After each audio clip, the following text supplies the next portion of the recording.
Okay, so I wanted today to discuss the definition, Sephardi, or some other definition that people use, Adot Mizrah, Arab Jews, Jews of Islam. So what is the correct term to use when we talk about Sephardim? What is the source of the distinction between that and Ashkenazim? Maybe we'll discuss some of the misconceptions regarding Sephardim and Ashkenazim, and from there we'll segue to talk about the place of the religious Sephardim within the Jewish society today, mainly in Israel, because outside Israel they sort of scattered. Not many people know of their existence as a cohesive group, except for the Syrian Jews of Brooklyn. Other than that, there are no clusters of different ethnicities in every locality.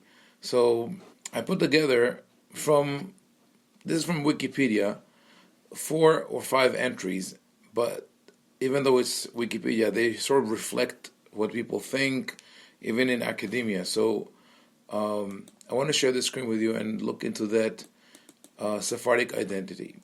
So I'll start with what is written here about Mizrahi Jews. So they speak about Mizrahi Jews, written here al-Mashriqiyun, although nobody uses this term. I think this is just for some of the editors of the Wikipedia editors enjoy throwing in the Arabic. I never heard anyone referring to Mizrahi Jews as Mashriqiyun, but they're called Adot Mizrah or Bnei Mizrah, Oriental Jews. Supposedly, those are Jews who, like I said, descended from local Jewish communities of the Middle East from biblical times into the modern era. They include descendants of Babylonian Jews, mountain Jews from modern Iraq, Syria, Bahrain, Kuwait, Dagestan, Azerbaijan, Iran, Uzbekistan, the Caucasus, Kurdistan, Afghanistan, India, and Pakistan. Yemenite Jews are sometimes also included, but their history is separate from Babylonian Jewry. So one of the assumption that you see that we have here is that Mizrahi Jews are specifically the Jews of the Middle East. The Fertile Crescent, like Turkey is not mentioned here. What about the Jews of the Balkan? Are they Mizrahi or not Mizrahi? If we create a subdivision within Sephardic Jews or within Middle Eastern Jews, then why use a general term Mizrahi Jews for all these Jews and put their Babylonia, Iraq, Syria, but not Egypt, which is technically part of that continuum? And why do we include Iran, which is a different culture, under that name? Anyway, they continue to say the use of the term Mizrahi can be somewhat controversial because it sometimes it is applied to descendants of Maghrebi and Sephardic Jews who had lived in North Africa. So now when you start really digging into the term, you see the how problematic it is. As I mentioned earlier, the Maghreb in Arabic is Ma'arav, the Ain and the Ghimel interchange between the two. So Maghreb means Ma'arav, west, and it's the west of the Muslim world, where the east is the Middle East and the west is North Africa. So if we talk about Mizrahi Jews, North African Jews cannot be really included under that rubric. Sephardic Jews, also, if we say, as we'll see later on, that the Sephardim refers only to the Jews who were born in Spain proper, or Portugal, the Iberian Peninsula, and then moved out, then we cannot call them Mizrahi. The way whoever edited this title, this entry looks at it, it's Sephardic Jews who moved to North Africa, Egypt, Libya, Tunisia, Algeria, and Morocco. He includes Egypt, although Egypt usually is not considered North Africa. And then he adds other communities where we have a certain problem. The Sephardi proper communities of Turkey, there's no such thing as Sephardi proper communities of Turkey, because Turkey, the Ottoman Empire, after the expulsion from Spain, became an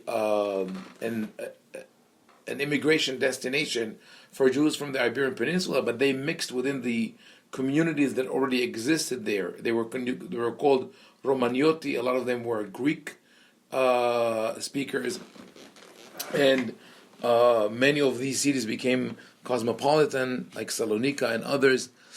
And he says also, this says the mixed Levantine communities of Lebanon, Israel, and Syria.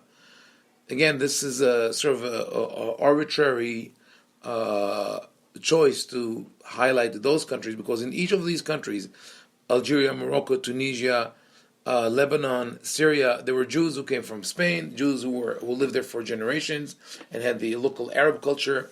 And here it says that has resulted in conflation of terms, particularly in Israel and religious usage, with Sephardi being used in a broad sense, and including Mizrahi Jews and North African Jews, as well as Sephardim proper.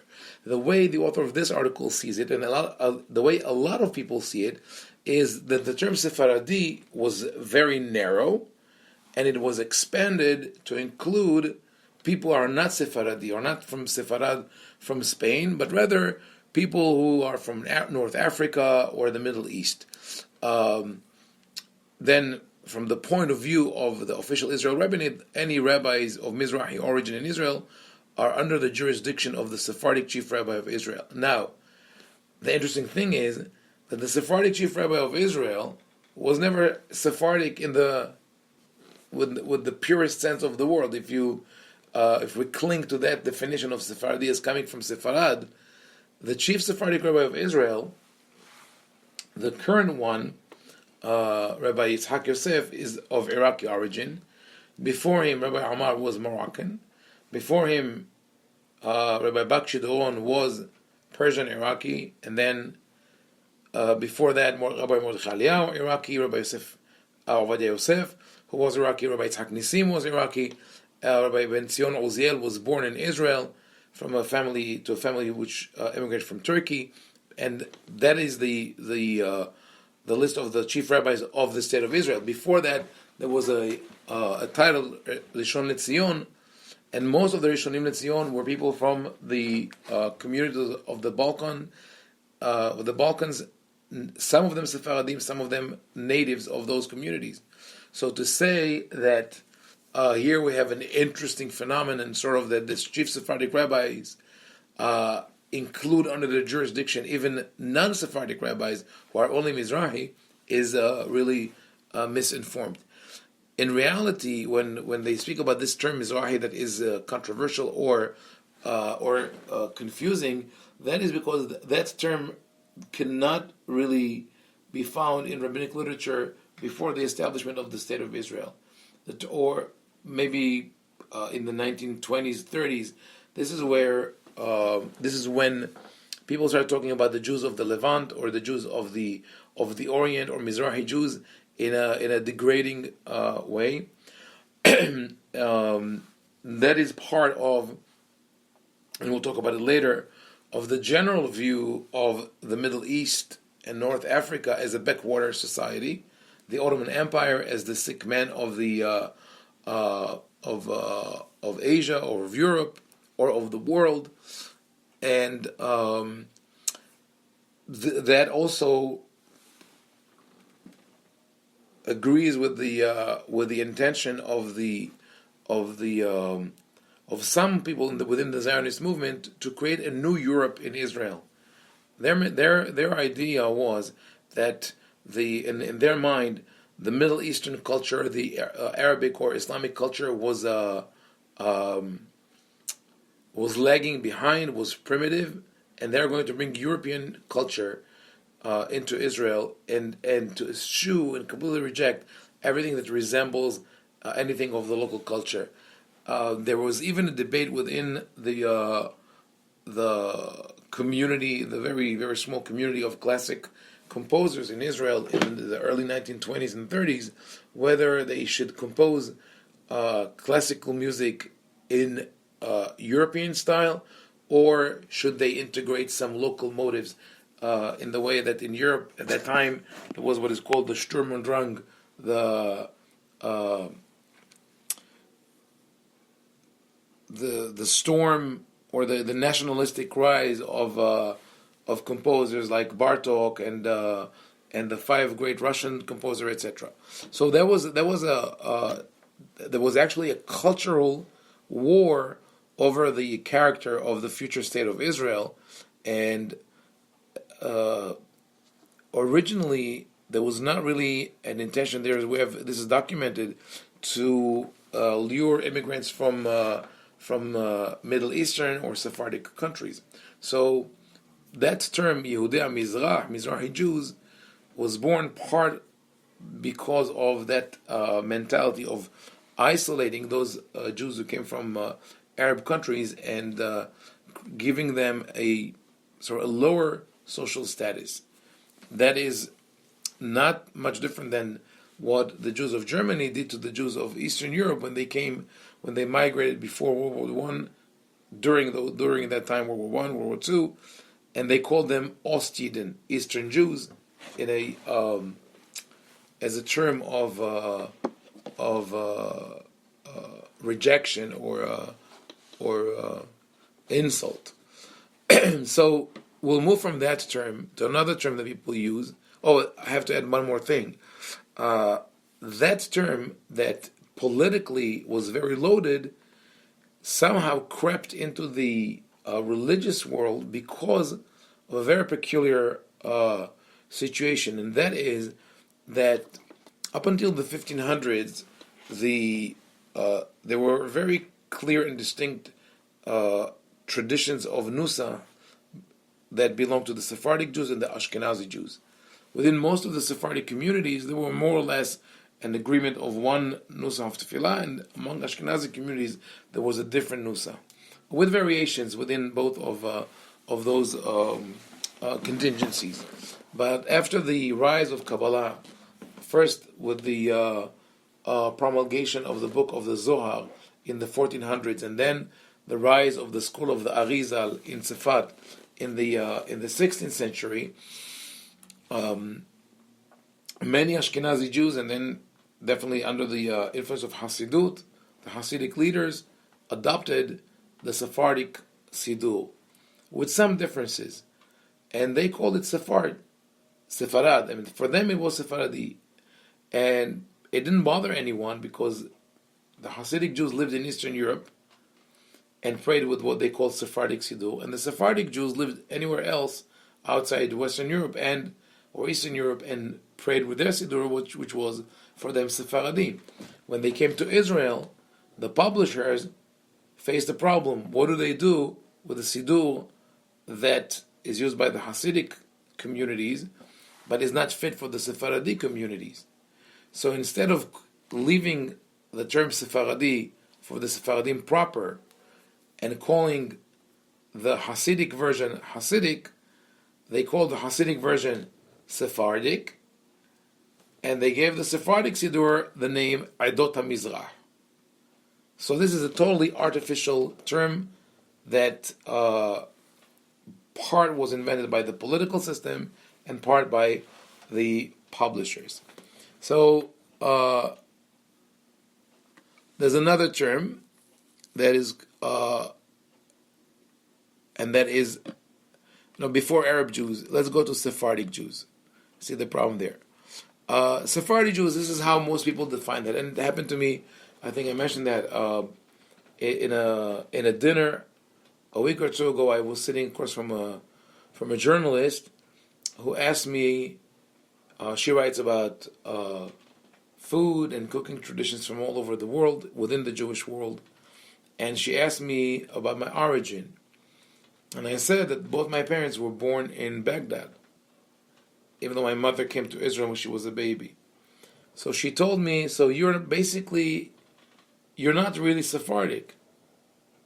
And I asked her, why does she say that? She said, because your parents did not come from Sepharad. So that was that was a point of discussion. We spoke about it later, but this is how many people view the concept of Sephardim. If I say that I'm Sephardi, I have to prove in some way to them that I have a lineage that went through Sepharad at one point in time. So this is how it's written here. Sephardic Jews are of Jewish ethnic division.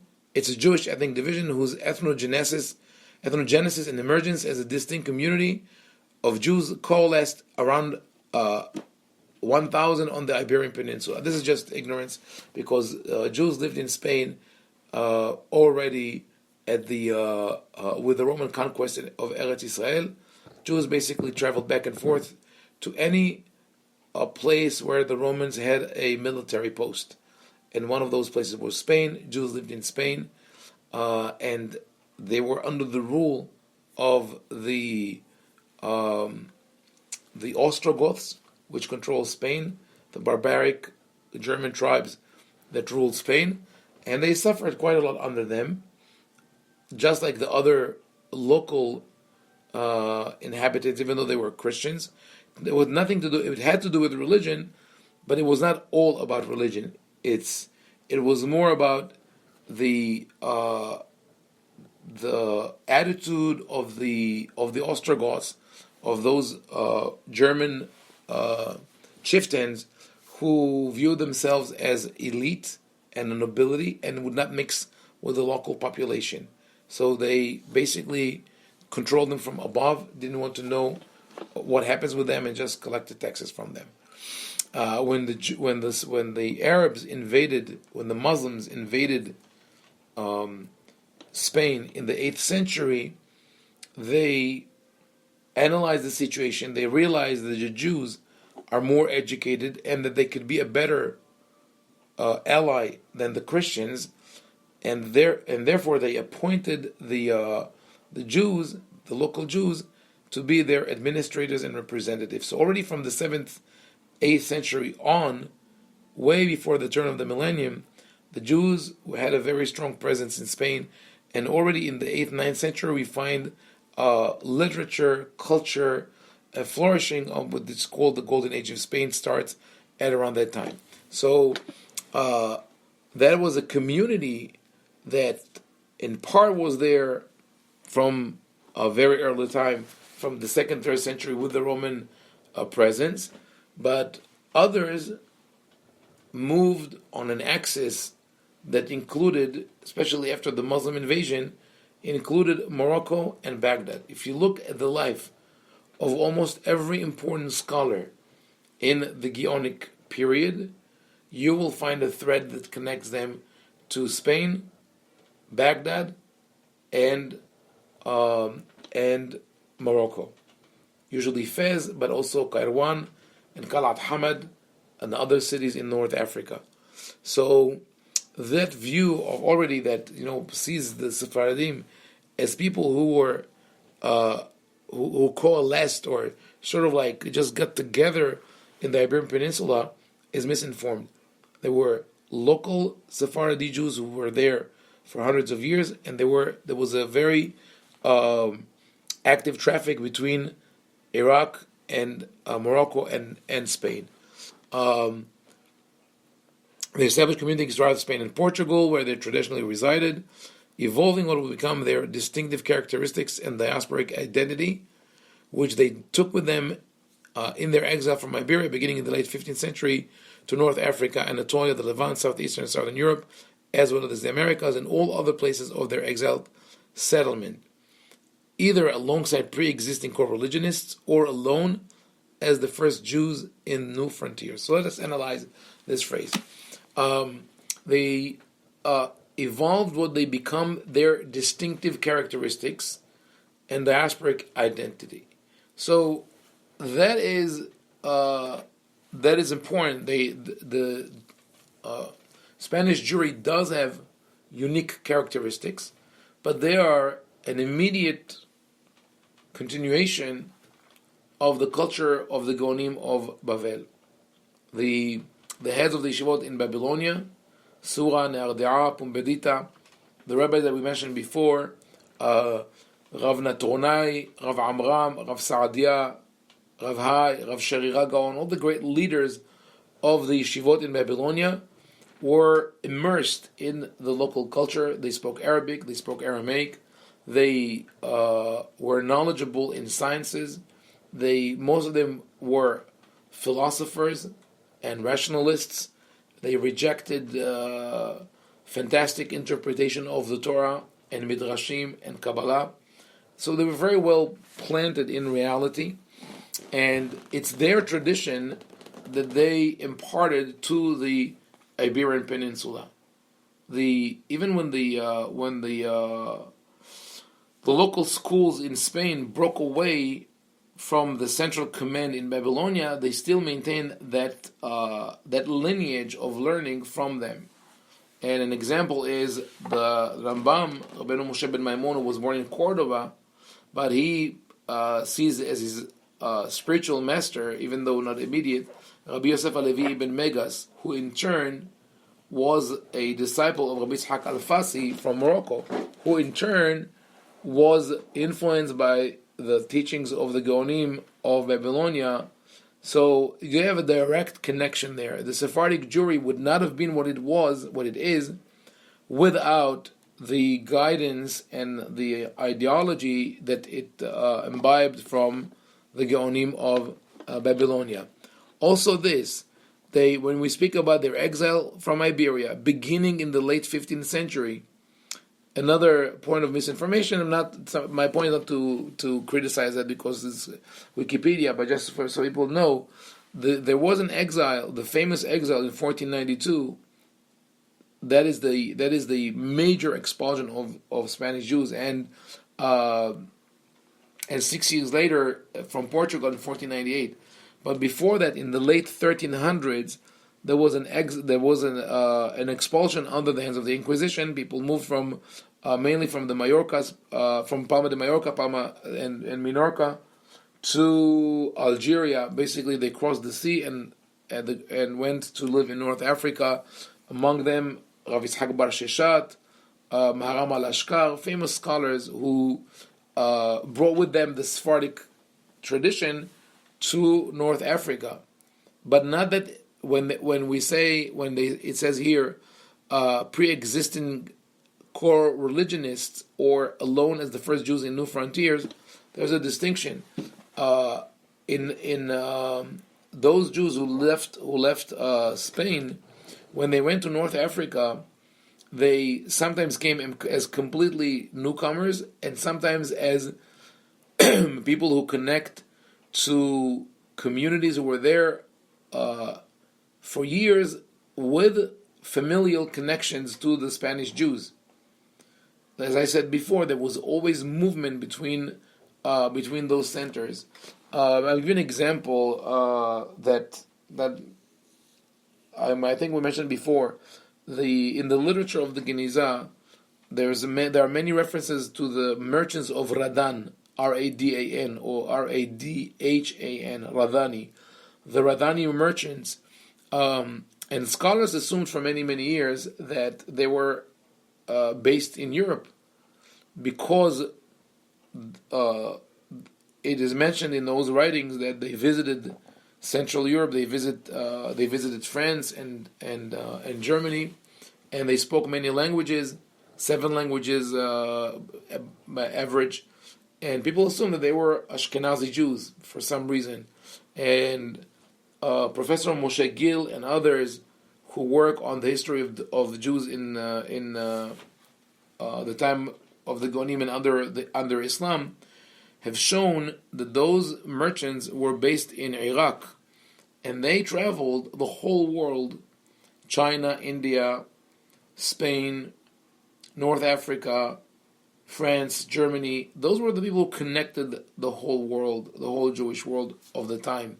So when Spanish Jews travel as exiles, they find Jews who were in the communities where they arrived to in North Africa and Iraq and other places in Syria, who were there for hundreds of years, but some of them are also related to them.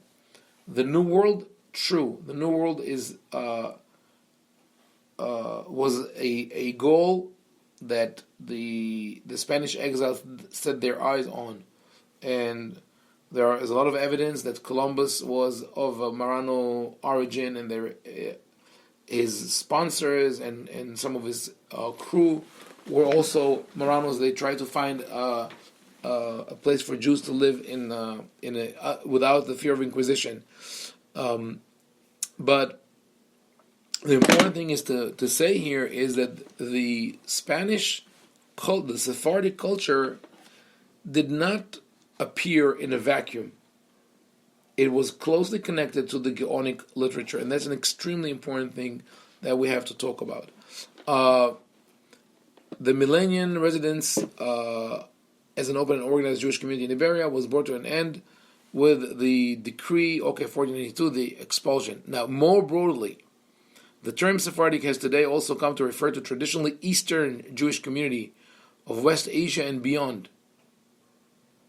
Just like we saw in the other entry, that the term Sephardim originally is narrow, and it has been broad, and it's been expanded to include Eastern Jewish communities of West Asia. This is in itself a current of water, the East or West, although not having genealogical roots in the Jewish communities of Iberia, but rather have adopted a Sephardic style of liturgy and Sephardic law and customs imparted to them by the Iberian Jewish exiles over the course of the last few centuries. Again, as this is a misinformation, because first there are genealogical roots in that kept moving from one part to another. For example, in the 12th or 13th century, thousands of Iraqi Jews migrated from Iraq to Morocco, and some of them from Morocco back to Spain, and because as it was still an open sort of thoroughfare. And secondly, it's not that the Eastern Jews or the community of West Asia adopted the Sephardic style of liturgy. It's the other way around.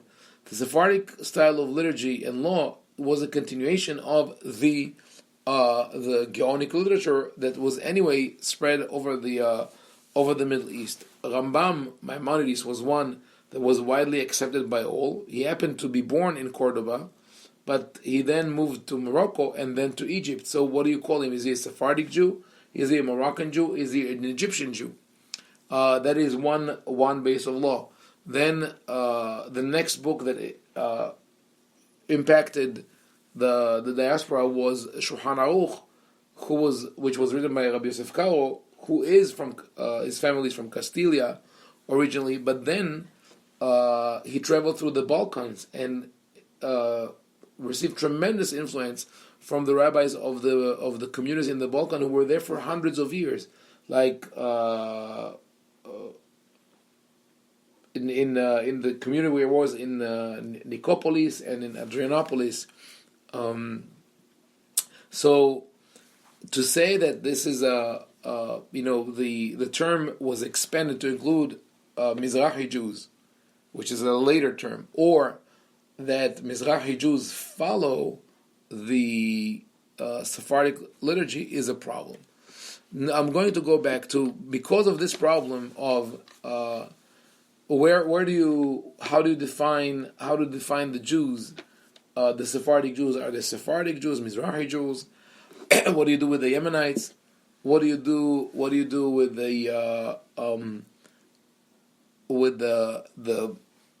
the traffic between the countries? Some people came up with the term, and that's also a modern term that started within the academia. Arab Jews, basically Arab Jews. They say that it was proposed by Ella Shohat. Ella Shohat is a professor of cultural studies. She's speaking about theater and literature, and mainly about the discrimination in Israel against Sephardim. So she didn't use the term Mizrahim or Sephardim, but rather she wanted to distinguish between them. So she used the term Arab Jews. So that some argue with the term because saying the Jews living on Arab lands, even though they were part of a greater distinctive ethnic and national group, are not considered as Arabs. They speak Arabic, using one of many Arabic dialects, with Hebrew used for liturgical and cultural purposes. Incorrect. Jews of Arab lands usually spoke Arabic, but also spoke Hebrew. They maybe the women didn't speak fluent Hebrew, but most of the men spoke Hebrew. And as I mentioned, maybe we mentioned this before, the reason it was easier for Arabic-speaking Jews to maintain their Hebrew language was that Arabic and Hebrew are sister languages. If a Jew speaks Arabic, reads the Siddur, he is able to connect to the text. Whereas if a Jew only speaks German or Yiddish, looks at the Siddur, it is hard for him to connect to the Hebrew text. I'll give you an example, just from the Tefillah. I have here a Siddur, that's called Siddur Tfilat Yesharim Im Sharah Fil Arabi. It's a Siddur, the Siddur that was translated to Arabic to help people who didn't speak Hebrew. But let's say someone who doesn't speak fluent Hebrew looks at the Arabic, or no, let's look at it this way. Let's say someone who just reads Hebrew but does not understand but speaks Arabic, right? Reads the Hebrew. So we read this, for example, this section. Yehi ratzon milefanecha, Adonai Eloheinu v'Eloi avotenu, shetivnei bet hamikdash b'meira b'yameinu. May it be your will, God, Hashem, God of our God and the God of our fathers, to build the Bet HaMikdash speedily in our days. So the word ratzon in Arabic is radha, which is like ratza. Milefanecha is min kadamak, which is like mikodam, which we say in the Kaddish in front of. Elohenu is ilahna, ve'Elohei avotenu ilah abhatana. Shetivne, that you will build, antibni, bet hamikdash, bet al mikdas, beyamenu bi'ayamna. You hear the similarity. For a Jew who speaks Arabic and reads Hebrew, it is easy to communicate one way or another in Hebrew. And people did it all over the Middle East with the different dialects of Hebrew, with the different dialects of Arabic. It was more difficult to understand each other than to speak in Hebrew. And as a matter of fact, when Eliezer ben Yehuda went about his project of reviving the Hebrew language, he said, I want people to speak Hebrew the way the Sephardim, and he meant all Sephardim, as Sephardim as opposed to Ashkenazim, and not with this narrow definition of Jews of Spain or Jews of the Middle East or anything like that, and that was the intention of Eliezer ben Yehuda. So this is a misunderstanding of what they call here Arab Jews or Sephardic Jews. Now look at this: many aspects of their culture, music, clothes, food, architecture, synagogues, and houses have commonality with local Arab population. How is it different from Ashkenazi Jews? Is there when you look at this sentence, that the aspect of their culture, music, clothes, food, architecture of synagogue and houses, have commonality with local Arab population, as if this is something that is unique to Jews who lived among Arabs. This sentence is wrong, because one should have written many aspects of Jews, of the culture of Jews in diaspora, wherever they were, Germany, France, Spain, North Africa.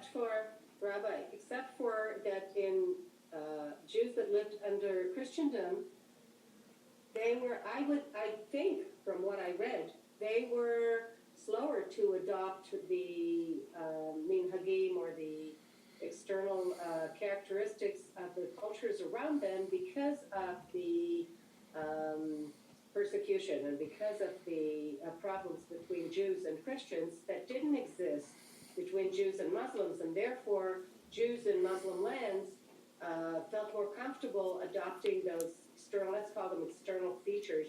And the other link that I think will adds and strengthens, and this may be just my impression, but I have the feeling that I'm not wrong there, that more than that Arabic is close to Hebrew, it is very close to Aramaic. Yes. Yes. It's another sister language. So definitely. So let's start from the end. So Jews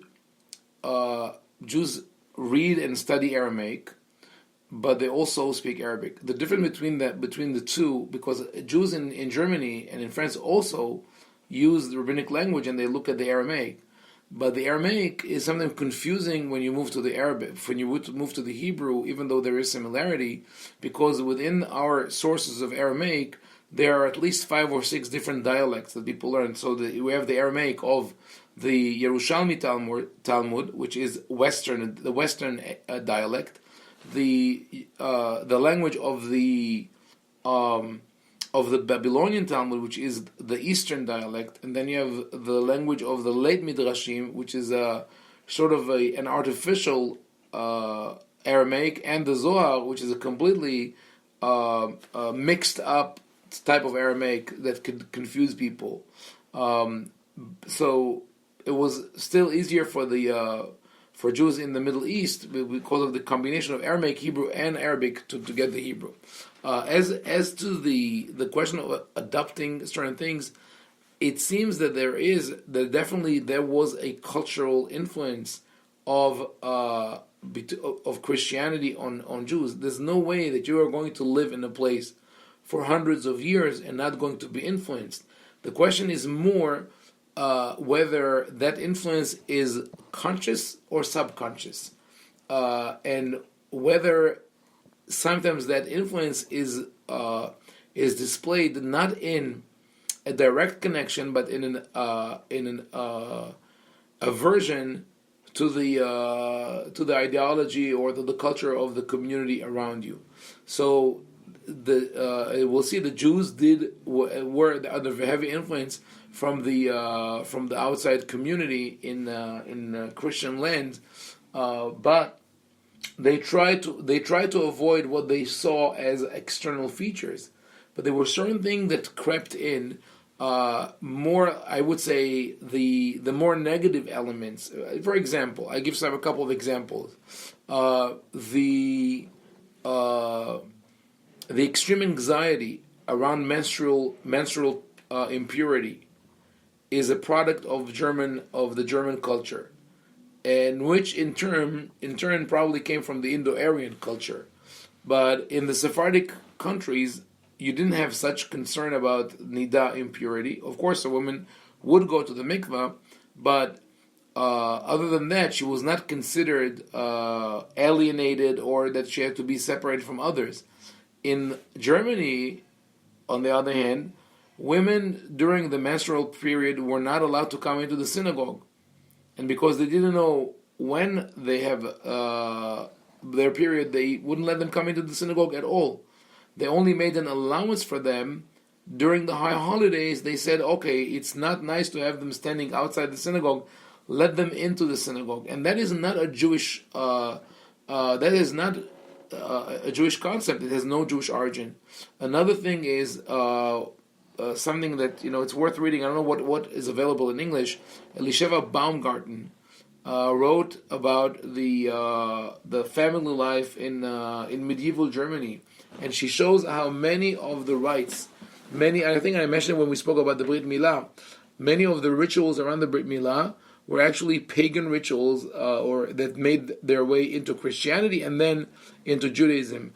The custom of spilling water that in the house of where someone died is also a pagan German ritual that made its way into the local population. Another and last example, the Sefer Hasidim, which was written by rabbi-ovadia Hasid, who was the central figure, one of the central figures of what is called Hog Hasidei Ashkenaz, the early pious scholars, Hasidim of Ashkenaz in the in the 13th and 14th century. So this book is supposed to be a combination of a book of Halakha and a book of moral teachings and values, but it is replete with stories that are taken directly from the Teutonic German mythology. There are stories about werewolves and about demons and women or witches who kidnap children and monsters. And so you read that, and you don't know if you're reading a Scandinavian mythology or a comic book or the Grimm brothers or a Jewish book. It's really hard to draw the line sometimes. So all this did happen. It's just a question of visibility, of how aware are people that they are imitating the culture of where they are. But when you talk about, for example, the architecture of the synagogue, it's clearly there is an impact that the Ashkenazi synagogues were built in the format of churches. There's no question. The same with music. Music was was influenced by the local music, etc. Anyway, in this case, they spoke about the Arab Jews. They called them Arab Jews. But let's think for a second. What we all know, what is the equivalent to Sephardic Jews, right? What is the other side? If we see the Jewish people as divided into two sections, right? They go on to talk here about some, and you could read it later. The scholars who went with the term of Arab Jews, a lot of them became are sort of what is called left wing and anti-Israel, but I don't think that it has to go with each other. Political views aside, the question is, what is the definition of the Jews from Arab countries? But here's the question. Here's what really bothers me with all these definitions. What is the equivalent to Sephardic Jews when we speak about the two main divisions in the Jewish people? What is the flip side people use, right? The term Ashkenazi Jews, right? So fine, that definition we could live with, Sephardic and Ashkenazi, and we'll see soon what or who is Ashkenazi. Then we have the when we look at the term like Mizrahi Jews, which means Eastern or Oriental Jews. So what would be the equivalent to that? What would be the flip side of Mizrahi Jews? Western Jews. So what does it make of Jews from the Iberian Peninsula? Is Spain and Portugal west or east? And is East Europe west or east? How do you call the one group of Jews Eastern Jews, Mizrahi Jews, and the rest of the Jews are Western Jews? And here's another problem: if you call Jews from the Middle East Arab Jews, right? Then what does it make the Jews from Christian land or from Europe? What is a German Jew? Is he a Christian Jew?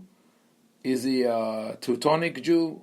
What is a Russian Jew? Slavic Jew? How do you go about that? That's the problem of terms. If you say, okay, I'm just going to isolate a community, then you really have to be very particular. They say the Jews of Turkey, or the Jews of this city in Turkey, or within that city in Turkey, there are the Jews who came from Spain, and the Jews who came from the Balkans, and the Jews who came from Iran. It will never end. That kind of labeling would never end, and it becomes very problematic.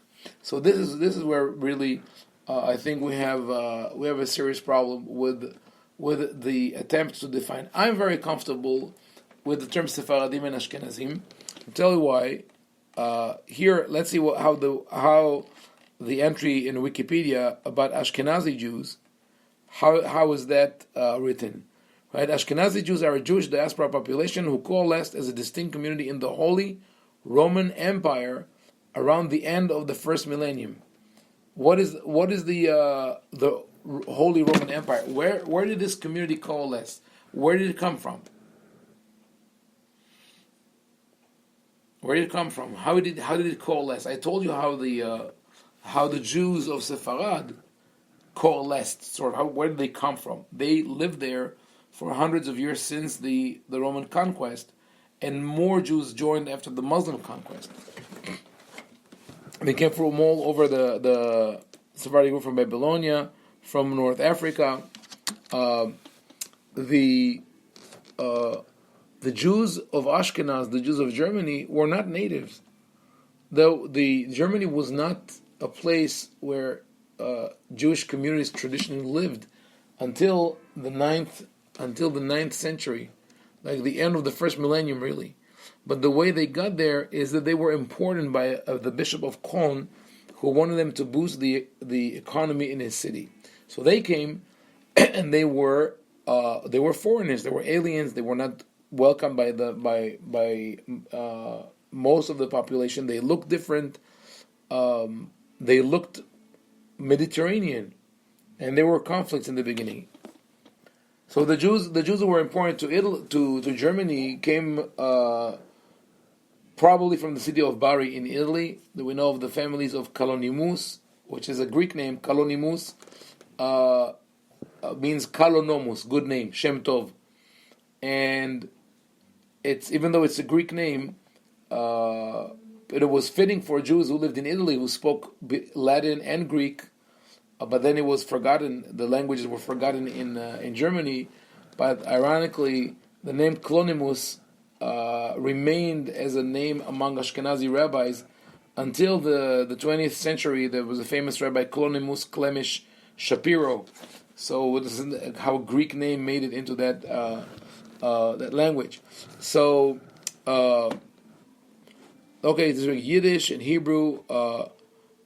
Throughout their time in Europe, Ashkenazim have made many important contributions to philosophy, scholarship, literature, art, music, and science, which is the same about Sephardim, but doesn't matter. Just whoever authored the entry about Sephardim didn't bother writing that. Here, this is this. Ashkenazim originate from the Jews who settled along the Rhine River in western Germany and northern France. Now we are becoming more particular. This is really where the Ashkenazi Jewry started. They had a unique way of life that adopted traditions from Babylon, the land of Israel, and the Western Mediterranean to their new environment. Mainly, it was really the land of Israel. They mentioned the cities as mines, worms, and Troys, etc. In the Middle Ages, they shifted steadily eastward, moving into the Polish-Lithuanian Commonwealth. That was because the king of Poland gave them the permission to move into that, and they expanded